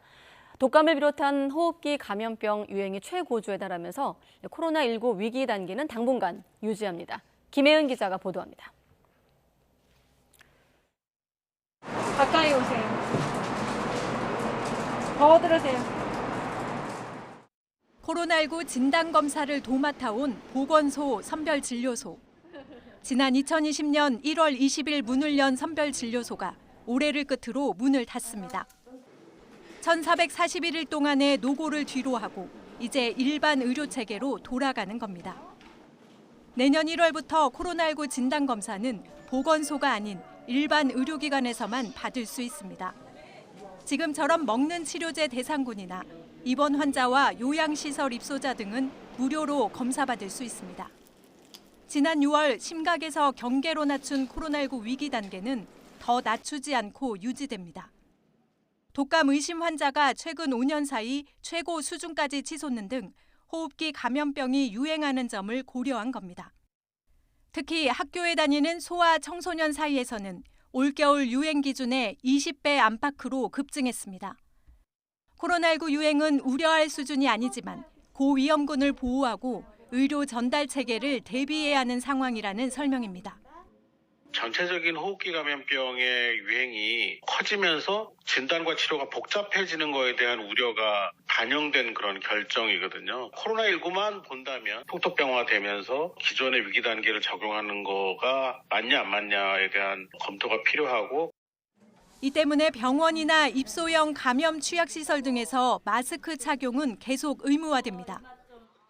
또 먹는 코로나19 치료제나 예방 백신은 계속 무료로 지원받을 수 있습니다. YTN 김혜은입니다. 네, 전국 대부분 지역에 강풍을 동반한 겨울 호우가 내리고 있습니다. 대설특보가 내려진 강원 산간에는 폭설이 쏟아지고 있는데요. 내일부터는 기온이 급격하게 떨어져서 북극 한파가 시작될 것으로 보입니다. 취재기자 연결해서 자세한 비, 눈 상황 알아봅니다. 김민경 기자. 네, 김민경입니다. 네, 지금 전국에 비와 눈이 내리고 있죠? 네, 그렇습니다. 서울을 비롯한 내륙에는 강풍을 동반한 겨울 호우가 내리고 있습니다. 반면 기온이 낮은 강원 산간에는 눈이 쏟아지고 있는데요.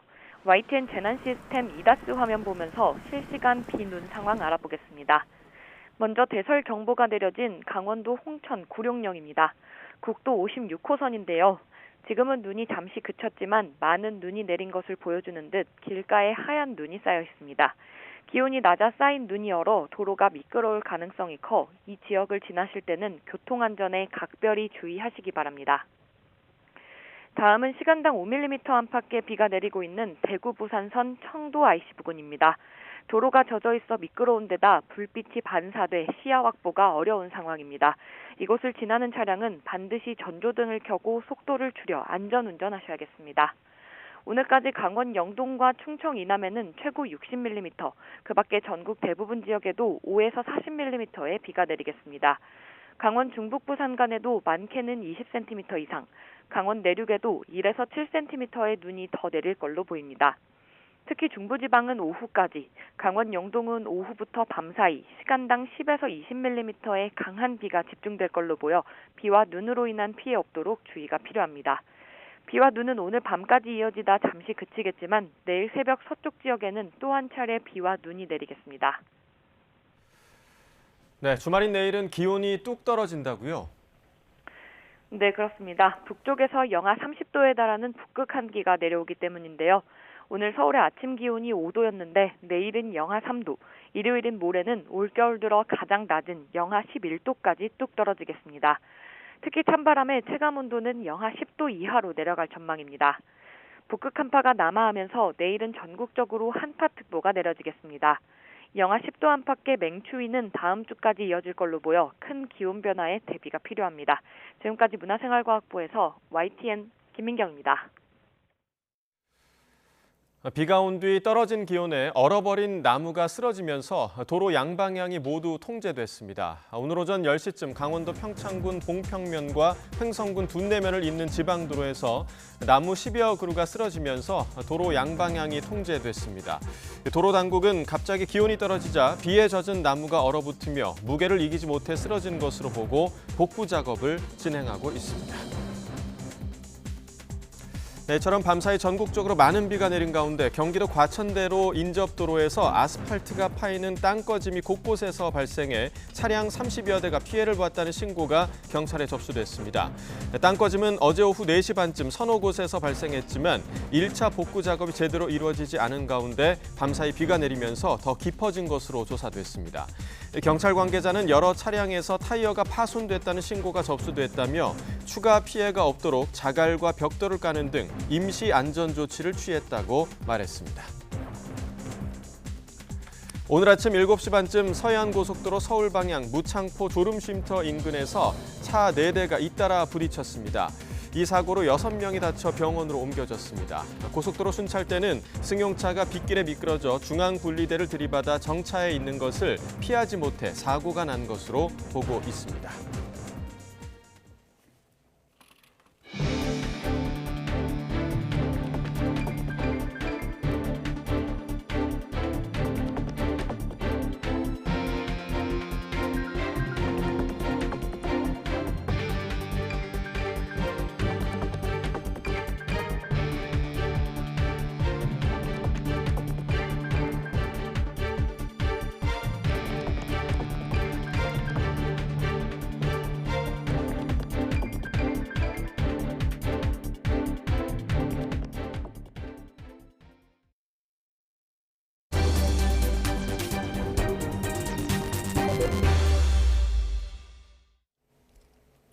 네, 윤석열 대통령이 올해 마지막 정상 외교인 네덜란드 국빈 방문을 마치고 오늘 오전에 귀국했습니다. 우리나라와 네덜란드는 전략적 동반자 관계를 바탕으로 정부와 기업 또 대학을 아우르는 반도체 동맹을 구축하기로 했는데요. 윤 대통령을 수행한 박진 외교부 장관 모시고 자세한 이야기 나눠보겠습니다. 어서 오십시오. 네, 안녕하세요. 네, 장관님 오랜만에 뵙겠습니다. 반갑습니다. 네, 13번의 해외 순방, 19개 나라를 다녀온 걸로 알고 있는데 바꿔 말하면 또 장관님의 출장이 13번이었다는 것 아니겠습니까? 네. 직접 다 함께 하셨죠? 네. 금년에 그 대통령께서 다자 정상회의 또 그리고 양자회의를 위해서 여러 나라들 방문하셨습니다. 네. 미국, 일본을 포함해서 G7 또 G20 그리고 나토, UN 또 APEC 그리고 유럽에서는 영국과 프랑스와 네덜란드, 지금 네. 네덜란드는 바로 지금 오늘 아침에 도착을 하셨고요. 네. 그리고 중동에서는 이제 사우디, UAE, 카타르 이런 중요한 나라를 이제 국빈 방문을 네. 통해서 양국 관계를 많이 발전시키고 또 우리 대한민국이 글로벌 중추 국가로서 자유, 평화, 번영에 기여하는 책임 있는 국가라고 하는 각인을 시켰다고 생각합니다. 네, 말씀하신 그런 나라들을 다 거쳐서 우리가 경제 실익을 좀 챙긴 측면도 있지만 언론 보도 보셨겠습니다. 국내 현안이 쌓여 있는데 너무 순방이 잦은 것 아니냐 이런 보도 보시면 좀 주무 장관으로서 서운한 생각은 안 드셨어요? 네, 뭐 대통령은 하루 24시간을 분초를 쪼개서 네. 쓰시는 그런 분이기 때문에 외교를 하면서도 역시 뭐 국내 정치나 경제 여기에 신경을 안 쓸 수가 없죠. 네. 다만 지금은 이제 국내와 또 국외가 서로 절연된 것이 아니고 우리가 경제를 발전시키기 위해서는 세일즈 외교를 해야 되고 네. 또 그러한 그 세일즈 외교를 통해서 또 국내 경제가 발전을 하고 정치가 안정이 되고 하는 이런 그 선순환을 만들 수 있기 때문에 그러한 차원에서 외교가 앞으로도 더욱 중요해질 것으로 생각을 합니다. 네. 자, 이번 네덜란드 국빈 방문 오늘 아침에 이제 도착을 하셔서 좀 피곤한 상태이실 텐데 윤 대통령이 우리 정상 최초로 네덜란드를 국빈 방문을 했습니다. 그 의미를 좀 짚어주시죠. 네, 수교 이래 최초의 네덜란드 국빈 방문입니다. 예. 네덜란드는 그동안에 우리하고 아주 좋은 우방의 관계였습니다. 그리고 6.25 때는 5,200명 이상의 네덜란드 군인들이 우리나라에 와서 피를 흘리고 한국의 자유와 또 평화를 위해서 희생을 했습니다. 네. 보통 네덜란드 하면은 풍차, 튤립, 또 히딩크 감독 이렇게 연상을 하시는데 실제로 네덜란드는 대단히 저력이 있는 나라입니다. 세계의 무역 규모가 거의 4강 수준입니다. 그리고 농업 생산량이 미국에 이어서 2위의 수준에 있고 특히 이번에 저희가 네덜란드와 반도체 동맹을 맺었습니다. 반도체를 만드는 노광 장비를 만드는 회사를 네덜란드가 가지고 있습니다. 그래서 세계의 많은 반도체 유수 기업들이 이 극자외선 노광 장비를 구입하기 위해서 ASML이라고 하는 회사와 이제 상담을 하고 있는데 이번에 우리 대통령께서 직접 벨트호벤이라는 그 인구 5만 정도 되는 도시에 있는 ASML 본사를 직접 방문해서 클린룸을 들어가서 보시고 앞으로 한국과 또 ASML 네덜란드가 동맹으로서 반도체 협력을 획기적으로 발전시켜 나가자 하는데 합의를 했습니다. 예. 자, 이번에 그 윤석열 대통령 네덜란드 국빈 방문으로 또 이제 새롭게 알게 된 사실, 첫 국산차 포니가 네덜란드와 이게 인연이 있다라는 거를 처음으로 알게 됐는데 이 국산차 포니로 시작된 한국과 네덜란드의 협력이 반도체로 이어져야 한다. 그렇게 대통령이 이야기를 했습니다. 이 부분 좀 직접 들어보시고 계속해서 이야기 나눠보겠습니다. 네. 1979년 한국의 첫 국산 자동차인 포니가 유럽 시장의 문을 처음으로 두드린 곳이 바로 이곳 암스테르담입니다. 앞으로 양국 간 협력이 더욱 활성화되기 위해서는 반도체 분야의 전략적 연대를 더욱 공고히 다져야 합니다. 네, 포니가 등장하면서 옛 또 추억을 떠올리시는 시청자분들도 계시겠습니다만 방금 마지막 대목 반도체 분야의 전략적 연대. 양측이 반도체 동맹을 약속했는데 이렇게 이 반도체 동맹을 공동 성명에 명시한 게 처음이라면서요, 처음입니다. 장관님.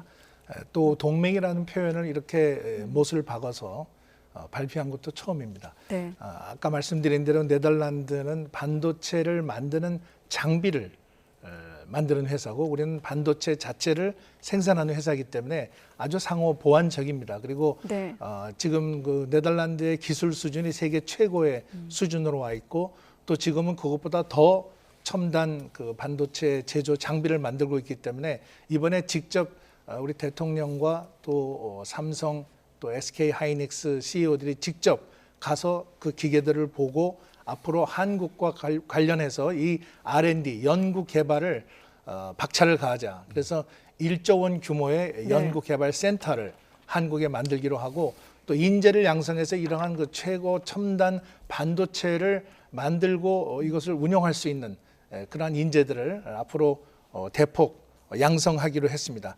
또 외교 산업 2+2 장관 회의를 신설했습니다. 저희가 외교 산업 2+2는 캐나다하고 하고 있었는데요. 이번에 네덜란드하고도 2+2 대화체를 신설을 해서 앞으로 양국 간에는 상당히 이 자유무역 체제를 바탕으로 해서 경제 안보를 강화할 수 있는 그러한 그 체제가 상당히 크게 발전할 것으로 기대하고 있습니다. 예. 앞서 이제 언급해 주셨던 SK 최태원 회장 그리고 삼성전자 이재용 회장 함께 이번 순방에 또 함께 했는데 그만큼 이제 그 아까 말씀해 주신 ASML을 또 같이 찾았더라고요. 네. 그러면 반도체 협력의 중요성이 점점 더 커지고 있다 이런 걸 의미하겠죠? 그렇습니다.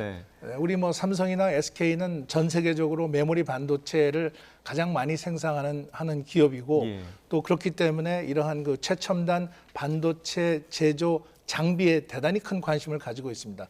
세계의 많은 회사들이 그러한 그 ASML의 그 고급 초미세 공정이 가능한 그 반도체를 만들 수 있는 기계를 가지기 위해서 노력을 하고 있는 상황에서 우리 이번에 그 네덜란드 방문이 그런 한국에게는 상대적으로 유리한 환경을 제공했다 이렇게 볼 수 있겠습니다. 유리한 환경을 제공했다. 이 밖에도 전쟁기념비 헌화 일정도 있었고 또 국빈 만찬은 아까 말씀하신 히딩크 감독이 깜짝 등장하기도 했는데 그런 어떤 일정들을 조율하는 과정, 바꿔 말해 의전과 관련해서 보도가 나왔거든요. 네덜란드 측이 한국의 과도한 경우와 의전 요구에 대해서 항의했다 이런 보도가 나왔는데 직접 나오셨으니까 설명을 좀 해주시죠. 네, 우선 이번에 그 네덜란드에서 그 국빈 방문을 준비하면서 빌렘 알렉산더 그 국왕께서 직접 이런 공식 행사, 예를 들어서 공식 환영식이라든지 또는 국빈 만찬이라든지 또는 총리 오찬이라든지 뿐만 아니라 ASML 방문도 국왕이 같이 가시고요. 또 그리고 한국전 참전 용사들하고의 간담회 그리고 기업들과의 포럼도 전부 참석을 했습니다. 그래서 국왕께서 직접 이러한 그 한국과의 협력 관계에 직접 거기에 이제 참여를 해서 이번에 양국 관계를 획기적으로 높였다는 말씀을 드립니다. 그리고 그 과정에서 이제 의전상으로 그러면 실무적으로 어떠한 이러한 그 순서와 또 어떠한 방식으로 이것을 할 것인가에 대해서는 당연히 조율을 해야 됩니다. 저희가 네덜란드뿐만 아니라 많은 국가들의 그 국빈 방문을 할 때에는 실무적인 차원에서 양국 간에 만약에 이견이 있을 경우는 이걸 좁히는 그러한 협의들을 많이 하고 있습니다. 제가 언론에 난 걸 보니까 조금 과장된 면이 있는 것 같습니다. 이번에 특히 네덜란드 측 그 외교부 의전장은 이번 행사가 아주 성공적으로 잘 치러졌다 이렇게 얘기를 했고요. 또 네덜란드 왕실에 있는 관계자는 200%를 달성한 성공적인 그러한 방문이었다 이렇게 평가를 하고 있습니다. 그렇군요. 한 가지 더 추가적으로 일단 외교적으로는 조율과 소통의 일환이었다는 게 외교부의 이제 공식 입장인데 혹시 이 외교 의전 관련해서 대통령실도 있을 거고 주체가 외교부 대사관이 있지 않습니까? 혹시 뭐 그런 관련 기관의 소통이라든지 컨트롤 타워가 좀 없었던 건 아닌가 이런 언론의 시각도 있는데 이 부분은 어떻습니까, 장관님? 외교부는 본부에서 당연히 이 국빈 방문을 준비하는 과정에서 현재 있는 대사관하고 아주 긴밀하게 소통을 하고 있고 또 대통령실도 마찬가지로 필요한 부분은 다 협의를 하면서 가고 있기 때문에 전혀 뭐 이번 행사에 차질이 없었습니다. 우리 소통에는 문제가 없었다. 네, 없었습니다. 자, 그리고 이제 많은 국민들이 기대를 했다가 좀 실망을 했던 부산 엑스포 관련된 질문도 좀 드려야겠습니다. 얼마 전에 국회에서 이제 관련 특위에서는 야당 측에서는 이 부분에 대한 국정조사까지 해야 된다 이런 주장까지 있었고 여당은 아예 특위에 불참을 했습니다. 이 부분 좀 언제 매듭이 좀 지어질 거라고 보십니까? 장관님이 이제 일정 때문에 불참을 하신 걸로 알고 있고요.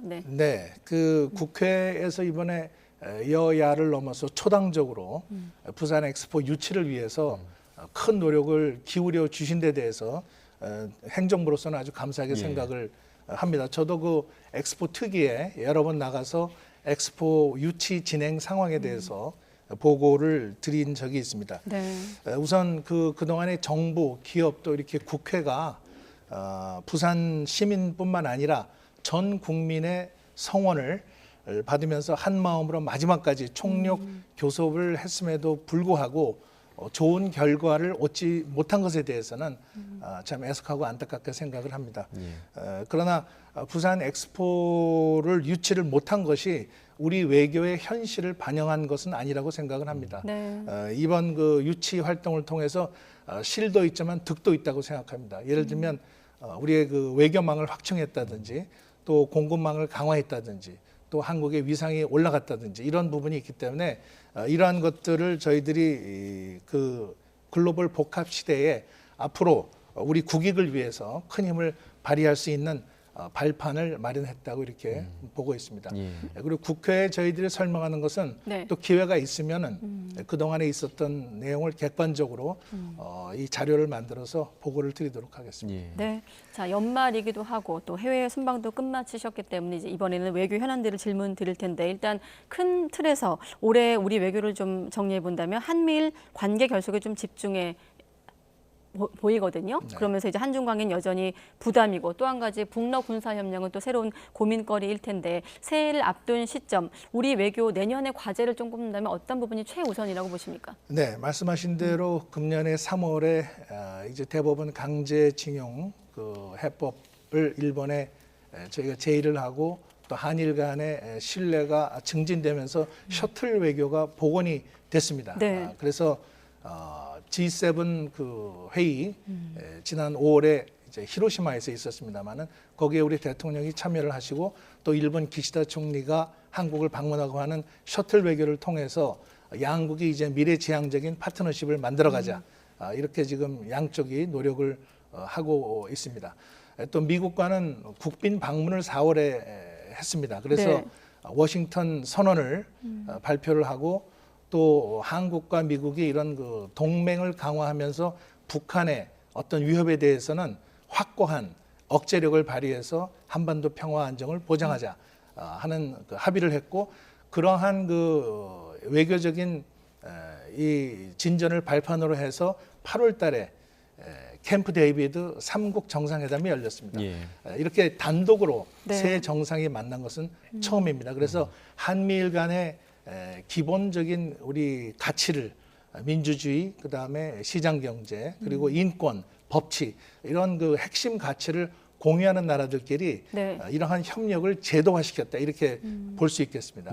한편으로는 이제 중국과 러시아가 그 유엔 안보리의 상임이사국으로 있고 또 우리 한반도의 평화 안정을 위해서 일정한 역할을 할 수 있는 나라들이기 때문에 중국에게는 저희가 건설적인 역할을 촉구를 하고 있고 또 러시아도 책임 있는 역할을 할 수 있도록 외교적인 노력을 기울이고 있습니다. 내년 1월부터는 저희가 유엔 안보리의 비상임이사국으로 진출을 하게 됩니다.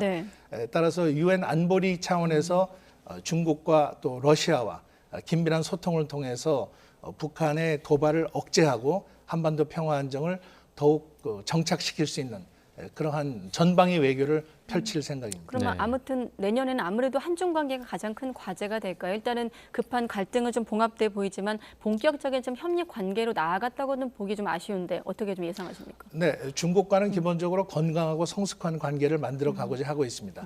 그것을 위해서는 상호 존중이 중요하고 또 호혜적인 관계를 만드는 것이 중요합니다. 그래서 윤석열 대통령께서 시진핑 주석을 이미 작년에 만나셨고 또 금년에는 우리 그 한덕수 총리가 중국의 또 시진핑 총리 그다음에 또 우리 대통령께서 리창 총리를 만나면서 고위급 간의 이런 소통은 계속 이어지고 있습니다. 저도 중국의 왕이 외교부장 또 지금 이제 정치국 위원입니다만은 바로 얼마 전에 부산에 초청을 해서 한중 간의 이런 외교장관 회담을 2시간 동안 했습니다. 한중 간의 모든 현안 문제에 대해서 다 짚었고 앞으로 양국 우호 관계를 위해서 서로 노력해 나가자 하는 데 아주 공감을 했습니다. 네, 이번에 이제 중국과의 이슈 중에서 가장 컸던 게 이제 요소 수출 통제 이 부분이 있는데 사실 중국은 이 부분은 정치적 배경은 없다 이렇게 주장을 하고 있는 부분인데 장관께서는 좀 어떻게 생각하십니까? 네, 이것은 기본적으로 어느 한 국가를 특정해서 하는 것이라기보다는 중국 내 수급 불안정 문제 이것이 주는 여파라고 생각을 합니다. 그래서 우리 입장에서는 중국과 이런 그 공급망 안정을 위해서 대화를 해나가면서 우리가 이런 시장을 다변화하고 또 국내에도 이런 요소 생산 시설을 갖출 수 있도록 범정부적인 차원에서 대책을 강구하고 있습니다. 네, 오늘 어렵게 모셨기 때문에 여러 언론에서 또 장관님 나오셨기 때문에 궁금해하지 않겠습니까? 출마 관련해서 이제 내년 총선 앞두고 장관께서도 이제 출마로 가닥이 잡혔다까지 알려지고 있는데 관련 계획을 좀 끝으로 여쭤보겠습니다. 네, 지난 1년 8개월 동안 그 외교부의 수장으로서 우리 글로벌 중추국가의 비전 실현을 위해서 쉴 틈 없이 뛰어왔다고 생각을 합니다. 가장 중요한 것은 윤석열 정부의 성공이라고 이렇게 생각을 하고 있습니다. 그래서 지금 뭐 조심스럽습니다만은 만약에 이제 연말에 또 개각이 이루어지고 하면 저는 뭐 원래 자리인 국회로 돌아가서 지금 국민의 힘이 민심을 바탕으로 해서 믿을 수 있는 그러한 여당이 될 수 있도록 최선을 다할 생각입니다. 아직 장관이시기 때문에 질문 드리는 저희도 좀 조심스럽긴 합니다만 지역구가 강남구 을이지 않습니까? 강남 재도전을 검토하고 있다까지도 알려지고 있는데 장관께서도 이를테면 간판 장관의 한 분이시기 때문에 여권에선 수도권 험지 얘기도 나오고 있는데 좀 예상해 보신다면 거기에 대한 고민이 지금 있으신지? 네, 지금 뭐 현역 또 의원 신분이기 때문에 저를 뽑아주신 또 유권자들한테 가서 그분들의 의견을 먼저 들어보는 것이 예의가 아닌가 이렇게 생각을 하고 있습니다. 네, 알겠습니다. 또 당과 조율하는 과정도 있을 테니 그 과정까지 지켜보겠습니다. 네, 박진 외교부 장관과 함께했습니다. 장관님 고맙습니다. 네, 감사합니다.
네, 중국에선 눈 내린 퇴근길에 전철길이 추돌한 뒤 객차가 떨어져 나가는 사고가 발생했습니다.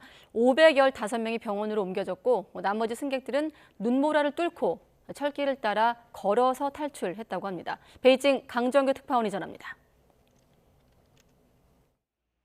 눈 쌓인 철길 위에 멈춰선 전동열차. 전체 6량 가운데 뒤쪽 2칸이 떨어져 나갔습니다. 突然就听到一声巨响，我那节车厢整个后面就全黑了，我们的车厢断裂大概有10来米左右。 콩나물 시루 같은 객차 안엔 전기 공급마저 끊겼습니다.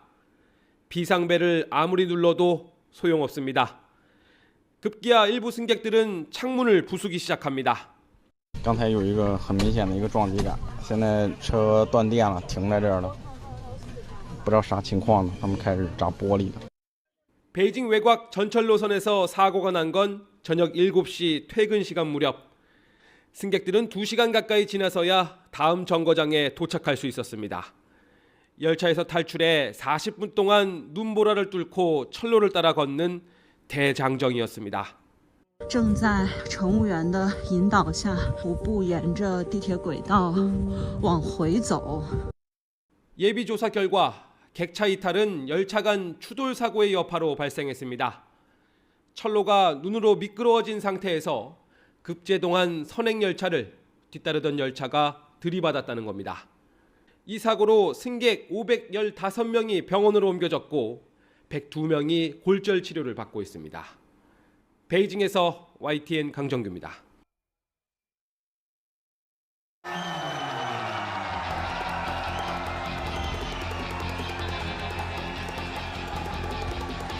My last last 2 Trump digital trading card collections sold out in just hours. And now I'm back with my latest series called the Mugshot Edition. I wonder where that came from. Mugshot.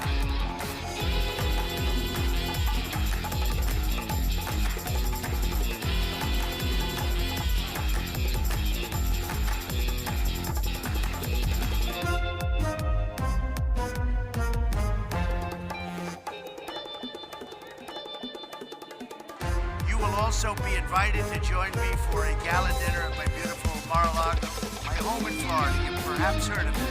It's a pretty famous place.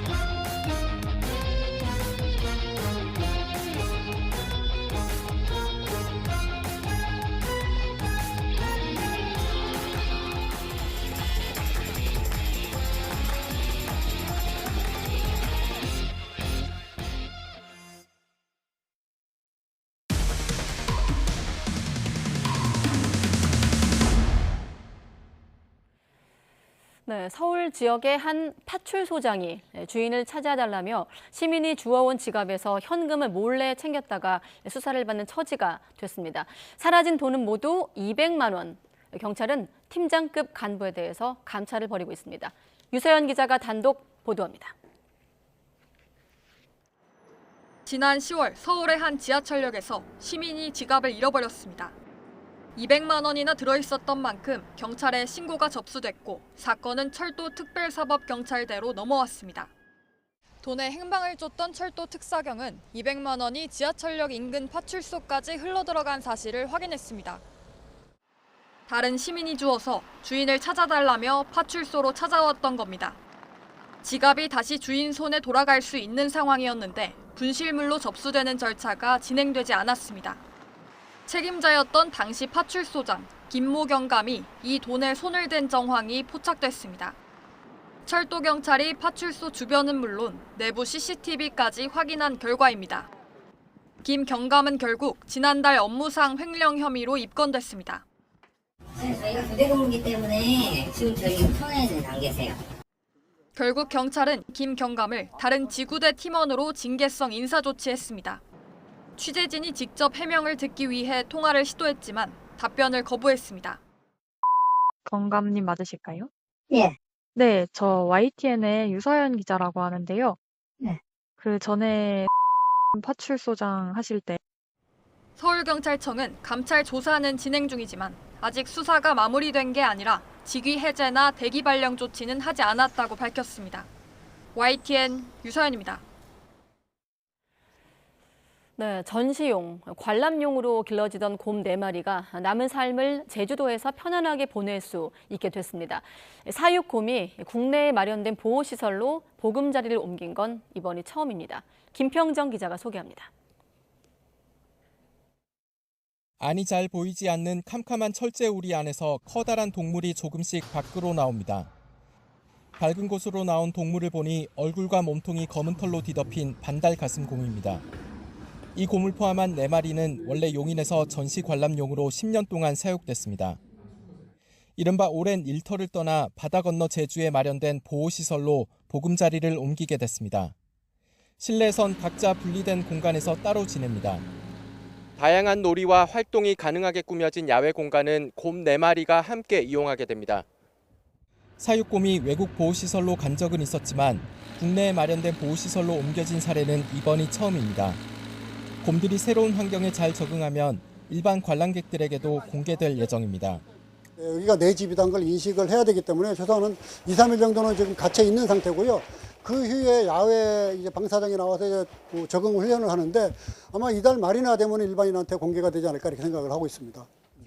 웅담 채취용과 전시 관람용으로 사육되는 곰은 국내에 300여 마리 남아 있습니다. 이 곰들을 수용할 보호시설이 서천과 구례에도 마련되고 있습니다. 앞으로도 사육곰을 더 좋은 환경에서 보호하기 위해 구례 서천군에 사육곰 보호시설을 건립하고 이송할 계획이고, 정부는 2026년부터 곰 사육을 완전히 끝낼 수 있도록 사육농가의 폐업을 유도하고 관련 법 제정을 계속 추진하고 있습니다. YTN 김평정입니다. 겨울 들어 조류 인플루엔자 AI가 전국으로 확산하는 가운데 특히 전북 상황이 심상치 않습니다. 방역 당국이 선제 대응에 나섰지만 확산세가 사그라지지 않고 있는 겁니다. 김민성 기자가 취재했습니다. 방역 대원들이 빗줄기를 뚫고 바쁘게 움직입니다. 주변 농가로 가는 길목을 차단하고 오가는 이들의 신원을 확인합니다. 농장 한쪽에서는 닭을 매몰 처분하는 작업이 한창입니다. 네, 이곳은 전북 김제시 용지면입니다. 닭이나 오리 농장이 밀집해 있는 지역인데요. 이곳에서 한꺼번에 AI 확진 사례가 이어지면서 방역 당국에 비상이 걸렸습니다. 올겨울 고병원성 AI는 전북을 중심으로 번지고 있습니다. 확산이 시작한 지 2주도 안 돼 확진 사례가 2자릿수로 늘었습니다. 자치단체가 일찌감치 농가와 지역 주민들의 주의를 당부했지만 전파를 막지는 못했습니다. 축산농가 여러분, 조류 인플루엔자의 조기 차단에는 방역 수칙 준수가 가장 중요합니다. 특히 피해 최소화를 위한 핵심 방역 수칙 준수에 적극 참여해 주시기를 부탁드립니다. 확진 농가가 속출한 김제시는 방역 수위를 더 높였습니다. 감염 의심 가축이 나온 농장 반경 500m 내 다른 농가에서도 예방적 매몰 처분을 하고 있습니다. 또 방역 초소를 확대해 24시간 운영하고 장비를 추가 투입하기로 했습니다.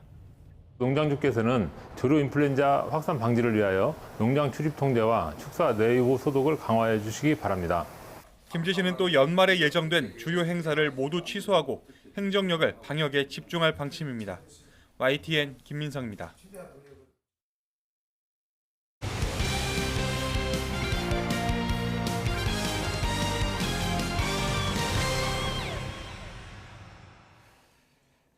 미국 프로야구 샌프란시스코 자이언츠가 메디컬 테스트를 마친 이정후와의 계약을 공식 발표했습니다. 알려진 대로 계약 조건은 6년간 총액 1억 1,300만 달러이고요. 4년 뒤 옵트아웃 조항도 포함됐습니다. 보도에 김상익 기자입니다.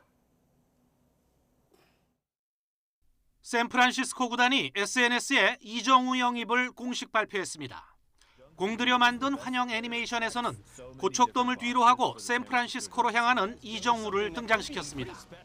This is a very, very fleet-of-foot defensive star. He comes over and will immediately be a force in the Giants lineup. This is as good of an ad as the Giants could have wanted. Jung-Hoo Lee is a Giant. 일부 언론이 발목 부상을 문제 삼았지만 이정후는 까다로운 구단 메디컬 테스트를 가볍게 통과했습니다. 계약 조건은 알려졌던 대로 종전 보스턴 요시다의 5년간 9천만 달러를 뛰어넘은 아시아 선수 포스팅 역대 최고 금액인 6년간 1억 1,300만 달러, 약 1,462억 원. 첫 시즌 내년 연봉은 700만 달러에서 시작하고 기대대로 좋은 활약을 펼쳐준다면 4년 뒤에는 FA로 다시 한번 잭팟을 노릴 수 있는 옵트아웃 조항도 포함됐습니다. 구단은 KBO 리그에서의 이정후 활약 내용을 열거하면서 KBO 역대 타율 1위 한국 선수에게 거는 기대감을 나타냈습니다. 이정후의 그 선구안, 컨택 능력, 출루율, 또 중견수 수비도 아주 준수하고 정확한 송구 능력, 이런 것이 복합적으로 작용을 하면서 우리에게 반드시 필요한 선수다라는 결론에 도달을 한 것으로 보이고요. MLB도 SNS에 이정후와 아버지 이종범을 KBO 리그 최초의 부자 MVP 듀오라고 소개하면서 이정후가 바람의 손자라는 별명을 얻은 배경을 흥미롭게 설명했습니다. 이정후 계약을 놓고 아직은 다양한 평가가 나오는 가운데 이정후가 스프링 캠프에서 160km에 육박하는 빅리그 투수들의 공을 하루빨리 익히는 게 무엇보다 중요하다는 구체적인 조언도 나왔습니다. 이정후는 내일 홈구장 오라클 파크에서 열리는 공식 입단식에서 키움에서 달았던 등번호 51번이 새겨진 유니폼을 입고 기자회견을 열 예정입니다. YTN 김사익입니다. 오늘도 겨울비가 내리며 낮 기온이 크게 오르지 못했습니다. 주말인 내일은 북극 한파가 찾아오며 곳곳으로 한파특보도 내려지겠는데요. 내일 서울 아침 기온은 영하 3도로 오늘보다 8도나 낮겠고요. 한낮에도 영하 3도에 머무는 등 추위가 계속되겠습니다. 현재 강원과 영남 곳곳에 내리는 눈비는 밤사이면 대부분 잦아들겠고요. 내일 새벽부터는 또다시 곳곳에 눈이 내리기 시작하겠습니다. 모레까지 제주 산간에는 30cm 이상, 서해안에도 많은 곳은 20cm가 넘는 큰 눈이 쏟아지겠고요. 이미 많은 눈이 내린 강원 산간에도 최고 10cm의 눈이 더 내리겠습니다. 내일 아침 기온은 오늘보다 10도가량이 크게 낮아지겠습니다. 서울이 영하 3도에서 출발하겠고요. 낮 기온도 아침과 비교해 큰 차이는 없겠습니다. 서울이 영하 3도, 대구는 4도에 머물겠습니다. 휴일인 모레는 올겨울 들어서 가장 추운 날씨가 찾아올 전망입니다. 날씨 정보였습니다. 네, 가장 빠른 종합 뉴스 뉴스큐 마치겠습니다. 네, 이어서 이브닝 뉴스가 방송됩니다. 함께해 주신 여러분 고맙습니다.